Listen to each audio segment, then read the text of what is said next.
السلام عليكم، مرحبا بكم معايا في فيديو جديد. كنتمنى تكونوا كلكم بخير وعلى خير. شاركت معكم كيكه بارده او كيكه ديال الطبقات، كل واحد كيفاش كيسميها. كتجي رائعه، كتذوب في الفم واقتصاديه. نبدا معكم بسم الله في المقادير وطريقه التحضير. عندي جوج ديال البيضات، طاحت لي واحد القشره ديال البيض، ما كنقطع حتى شي حاجه معكم، كنخلي الفيديو كما هو. البيضات ما كبرش بزاف، شويه متوسطين. وعندي واحد الكيس ديال السكر فاني ونص كاس ديال السكر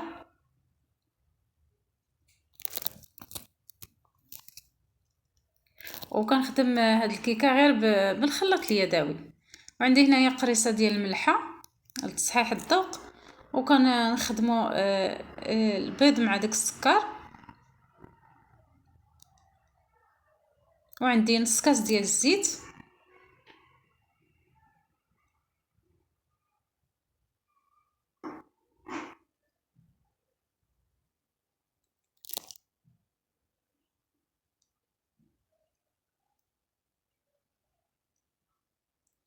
وعندي نص كاس ديال الحليب. الحليب كان عندي كان بارد، كان عندي في الثلاجه، طفيته شويه غير دافي.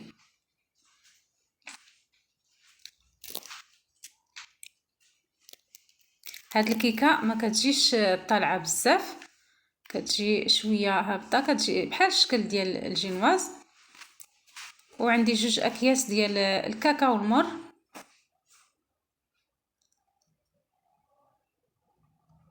انا ضفت غير كيس ونص، ومن بعد كملت هذاك النص اللي بقى لي، حيت لقيت الكيكه ما فيهاش داك اللون اللي انا باغيه. هاد الكاكاو هذا راكم عارفين كيكون اللون ديالو شويه، كيكون غير شويه بني. صافي كان نضيف واحد كيس ديال الخميره من فئه 7 غرام، وكنبدا نضيف الدقيق شويه بشويه.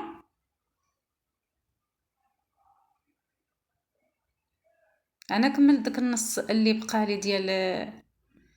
ديال الكاكاو. وعندي هنايا واحد شويه ديال الخل، تقريبا واحد معلقه ديال الخل، وكنخدم الخليط بهذا الشكل هذا. كيجي شويه خفيف. المهم ما كنقصحوهاش بزاف العجينه، كتجي شويه خفيفه.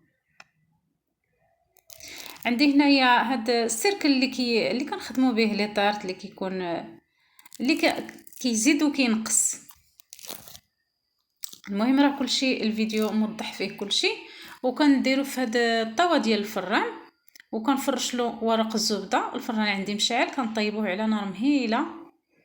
هاد السيركل اللي كيكون محلول من التحت. صافي انا فرشت له الورق ديال الزبده ودرته في هاد الطاوه ديال الفران، وكندير الفران على نار مهيله. وندوز معكم هنايا الكريمه. عندي طرو ديال الحليب، جوج معالق ديال المايزينا يكونوا عامرين مزيان، وجوج معالق ديال السكر. مازال عندنا البسكوي كيكون حلو. وعندي جوج اكياس ديال الفلو بالنكهه ديال الكراميل. عندي كيس ديال السكر فاني، وكنخلط مزيان ديك النشا ما كتبقاش لاصقه لنا في القاع ديال الكاسرونه، وكنديوها فوق النار.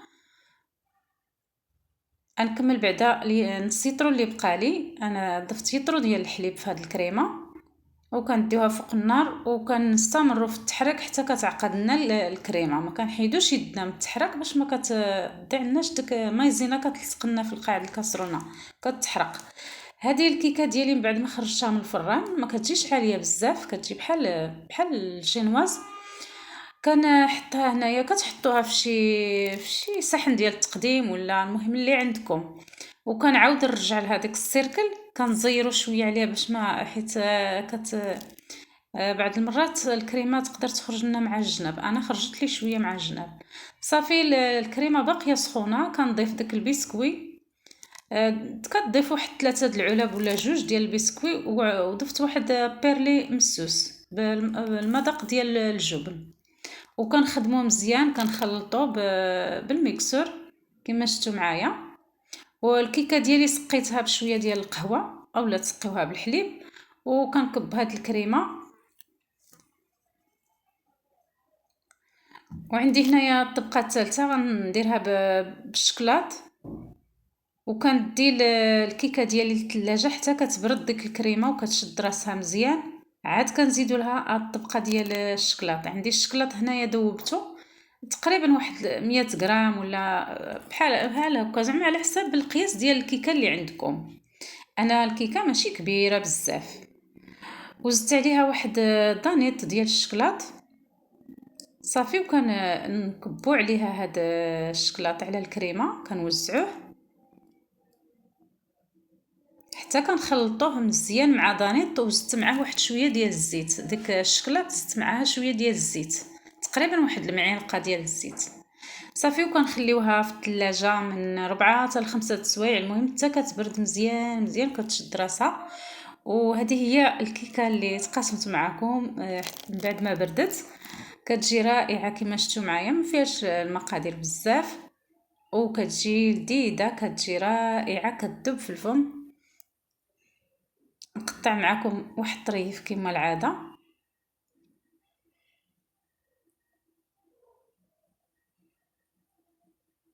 هانتوما كتجي بارده وكتجي رائعه، تبردوا بها في هذا الصهد كتجي رائعه رائعه هاد الكيكه. كنتمنى الفيديو نال اعجابكم.